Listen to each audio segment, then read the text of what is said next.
And welcome back to the Daily Dribble podcast, guys. As always, I'm your host, Nick Zammit, here back with another massive episode as we hurtle towards the end of the NBA trade deadline.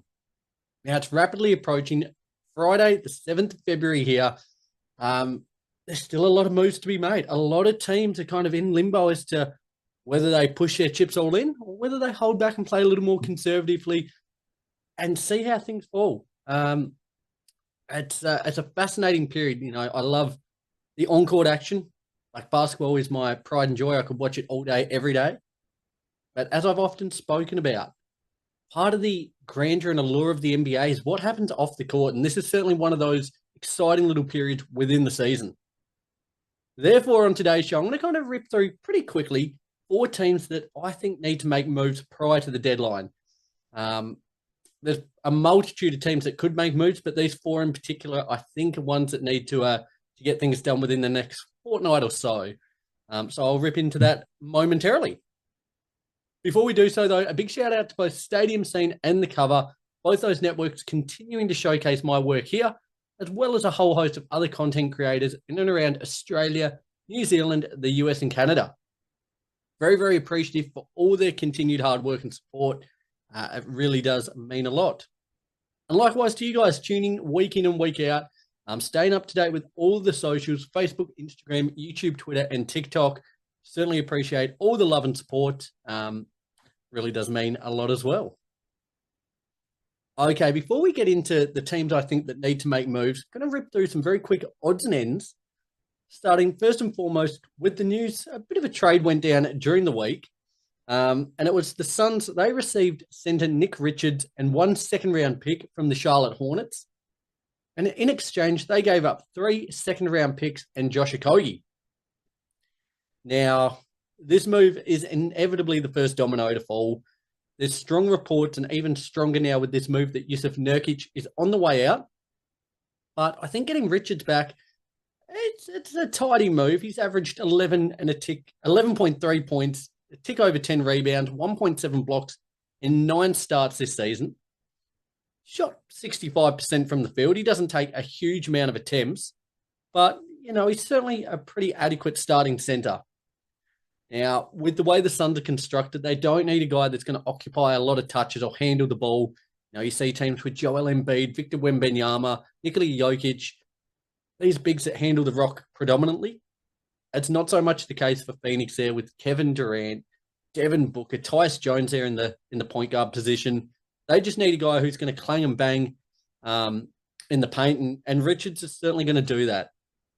So I think that's what they've been lacking, a competent big man, the Suns. They've certainly got work to do. I don't think, been quite as damaging as many people thought they would this season.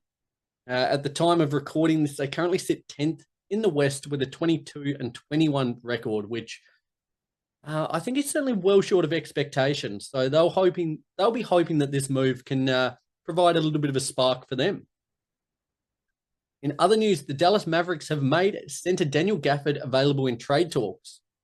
Now, this coming per The Athletic, 26 years old, Gafford's certainly been a pretty respectable contributor there for the Mavs.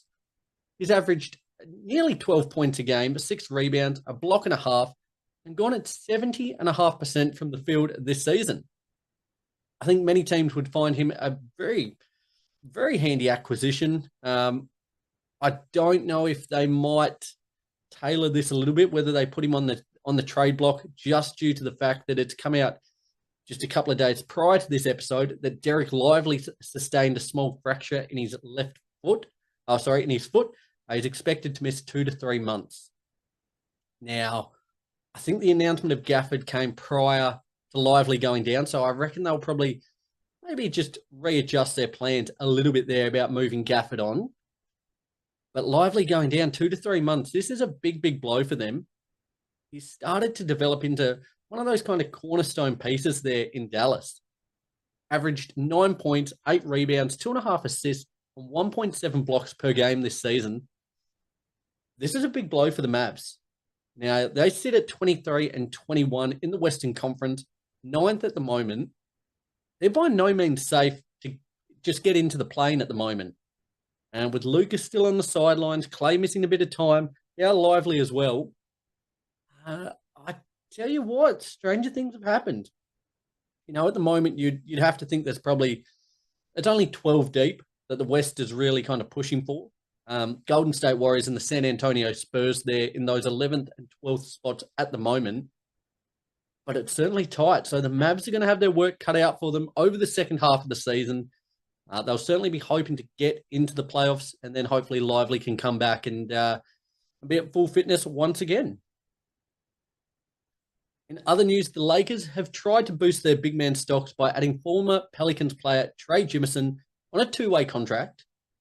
Now, the idea behind him, he'll bring a bit of physicality to the squad.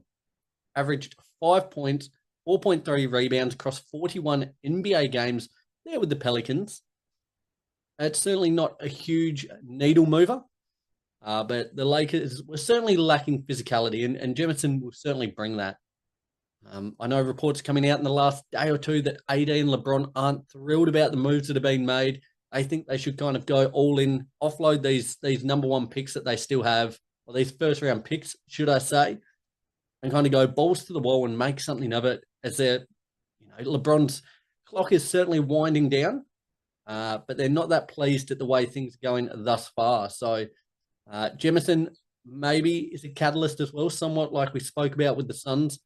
Might be a catalyst for more moves. Do they look to move on from Rui, Max Christie, these draft assets? Is potentially Austin Reeves on the chopping block? I don't know. It would be a very big move, but we'll watch eagerly over the next fortnight or so. And then finally, for the Timberwolves, guard Dante DiVincenzo, he's out indefinitely with a left big toe injury. Now, at the moment, he's currently in a boot. As I said, out indefinitely, no clear time frame for return. But a big blow for the Wolves there. He was averaging 17.5 points, a tick under 5 assists, and going at 42% from 3 across his last 6 games. Now, the fact about those 6 games, he came into the starting lineup, and my goodness, didn't he look better. I think since that move from New York over to Minnesota, playing off the bench, he's looked, I don't know, certainly not at his best this season. But since coming into that starting lineup, has looked considerably better. So the Wolves, again, another team that's kind of by no means safe. 8th at the moment in the West at 23 and 21, like the Dallas Mavericks. It's not clear cut by any stretch of the imagination. So they'll certainly be hoping DiVincenzo can get back on the court as quickly as possible. Guys, there you have a very quick round of odds and ends. Let's move ahead. The Daily Dribble. Bloody hell, that was loud. I wonder if that was as loud for you guys as it was for me. It's coming through the headphones there, and I tell you what, there's not a lot of hearing left. Nevertheless, moves that need to be made. As I said, I've got 4 teams here that I think need to make moves prior to that February 7th deadline. I'm not going to give specific moves as such, but just a quick idea of teams that I think could be active prior to the deadline. Okay. I wonder where you guys sit as well on this. I'd love to hear your thoughts. I reckon, as I said, I've given 4, but there's probably 10 to 15 teams that could legitimately make moves in the next fortnight. So I would love to hear from you what I got right, what I got wrong, and what you would have changed. First and foremost, I reckon this comes as a surprise to absolutely no one, and that's the Miami Heat. Now, despite Jimmy taking to the court after his suspension the other day, this move is inevitably going to come. He's averaging 17.5 points, 5.5 rebounds, 4.5 assists this season. So still putting up productive numbers, but certainly isn't that franchise-level star now. It's time for the Heat to move on. It's time for them to look ahead to life after Jimmy Butler. Their team now is built around Tyler Hero, Bam Adebayo. They've got some decent young players coming into the fold as well. But Jimmy's not that guy. There are multiple teams that are no doubt keeping tabs on Jimmy. Most recently, though, the Bucks have kind of thrown their hat into the ringer and been rumoured. It's kind of focused on a package around Chris Middleton, Pat Connaughton, and a little bit of draft capital there. That would be a super fascinating move and one that I didn't foresee coming. Would you like to see this? Jimmy out in Milwaukee, running amok there with Giannis, with Dame, would it work? I don't know. I don't hate it. I think if you're swapping him for Middleton, Connaughton, a little bit of draft capital, I reckon you take that. I reckon you take that if you're the Bucks. That big three of Butler, Lillard, and Giannis, that's pretty potent. Watch this space. Number 2, I had the Utah Jazz. Now, clearly the Jazz aren't going anywhere anytime soon. The Pelicans have actually jumped them over the course of the last couple of days. The Pelicans are riding a 4-game win streak. Fair play to them. The Jazz have dropped down to 15th in the West with a 10-32 record. Their season's over. They're in the Cooper Flag sweepstakes. Full rebuild mode, no problems whatsoever. Given that fact, though, they should look to offload some of these more experienced players they've got at their disposal while their value's still, respectable. Speaking about Lauri Markkanen, Colin Sexton, Jordan Clarkson, John Collins, there's absolutely going to be a market for all 4 of them, you would think. To be honest, like their values, none of them, you wouldn't think, none of their values is going to go any higher. So I think they need to offload now. Like, what was it? Probably 6 to 12 months ago would have been ideal to offload Markkanen. But I think now you've got to do it before that. The value for all 4 of them starts to take a downswing. I think they have to make a move, and they've got to make it quickly. As I said, there's players there that would certainly contribute to a playoff or, title aspiring team. Markkanen in particular, I think Clarkson coming off the bench, he's a spark plug that any team would love to have. Likewise, Sexton. Collins has had a huge career resurgence this year. Utah need to make something happen, so they are my second team. My third team is the Golden State Warriors. Now, are they going for it with Steph and Draymond still there? Are they looking toward the future? That's really a battle they've fought with for the last couple of years now. I think you've got to go for it. If you're the front office, when you've got a career, like a superstar to the caliber of Steph Curry, you've got to put your chips all in. It's like the Lakers. Get rid of anything that's not nailed down and go all in to maximize these stars while you've got them. I think all signs are indicating towards them needing a quality big man there in the Bay Area. And the name being rumored quite heavily is Nikola Vucevic. Now, as I said, the name being floated around most, you would say. I think this would be a phenomenal get there. With his ability to hit the 3 ball and the way he's playing this season, you'd have to think making a great push for the All-Star game. He would be a perfect addition there in San Francisco. Him linking up with Steph, with Wiggins, with Kuminga, with Draymond, with Buddy. There is plenty of shooting there. But at the moment, they're a little bit off the pace. They've got a lot of work to do if they want to even just make the playoffs or play in for that matter. Today, as I record this, they went down by 6 points to the Kings. They're 21-22 on the season. It's just not going to cut it. And they now find themselves in a dicey position. As I said, I think you've got to go for it. Offload these younger players, offload some draft assets, make some moves, and really give Steph one big hurrah, winning another title. It's got to be done, I think. And finally, I had the Portland Trail Blazers staying out west. Now, the Blazers, they want to move towards the future. They're a team, again, that's not going anywhere fast. It doesn't feel to me like their young players are quite good enough to take the reins just yet. But I think you've got to give them the keys and see what happens. Players like Anthony Simons, Jeremy Grant, DeAndre Ayton, Rob Williams, offload them all. Restart from the ground up, give Scoot, Kamara, Klingon. Like, these guys need the keys and just have the ability to run with it. I think they're not going to go any worse than what they are now. And even if they do, it's not to their detriment. May as well cash in somewhat, as I spoke about there before, with the, forgive me, with the Jazz. You've got to cash in while you've still got value in some of these players.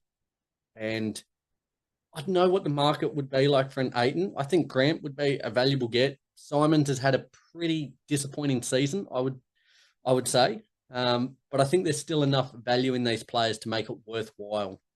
So if I was in the front office in Portland, I would give them all up because at the moment, as I said, like they're 13th. They're 15 and 28 in the season. Like, really, what is the need to have these guys? Give the keys to the young players and let's see what happens. Guys, there you have it. As I said, it was going to be a very quick rip through of 4 teams that I think need to make moves. I had the Miami Heat, the Utah Jazz, the Golden State Warriors, and the Portland Trail Blazers as teams that I think need to make moves prior to the deadline on February 7th. Let me know what I got right there, what I got wrong. I would love to hear your thoughts on the moves that you think need to be made. Nevertheless, let's push on finally to my MVP of the week. Daily Dribble. And this week, I've gone with the coach. My MVP of the week is the Oklahoma City head coach, Mark Daigneault. He was named this week as a first-time head coach for the All-Star game. He's going to be one of 4 coaches with this new round-robin format this season. And he absolutely deserves it. He has been incredible this season. He's helped guide the OKC Thunder to first in the Western Conference at 36-7. Got a very considerable lead out there in the West at the moment. They currently sit 7 games ahead of Houston there in second, which just speaks to their dominance. He's going to become the first head coach for OKC in the All-Star game since the 2013-2014 season there with Scott Brooks. And as I said, 36-7, no guy deserves this more. The opportunity to coach in the All-Star game than Daigneault there. They're absolutely a team as well that could make moves if they wanted to. I was about to mention them. No team within the league has a greater war chest than the OKC Thunder. Could they look to kind of consolidate a little bit, to push on with what they've got at their disposal, or could they kind of combine some of these assets and make a push for another star? I don't think they will. I think they're pretty content with how things are going at the moment, but it's certainly something that could happen. Nevertheless, though, Mark Daigneault certainly deserves to be my MVP of the week. The All-Star game is rapidly approaching as well there, so certainly looking forward to that. Nevertheless, there recaps a big episode from the Daily Dribble podcast. Really appreciate you all continuing to tune in. Be sure to like, subscribe, comment, share, do all that fun stuff wherever you're listening to the show, whether that's on Apple Podcasts or Spotify, or watching this one on YouTube. I will leave it at that for this week, guys. Have a tremendous week. Enjoy another massive week from the NBA and the NBL. We rapidly approach the playoffs there too. And I will speak to you all again next week. Till then, though, remember, be good or be good at it. See you guys.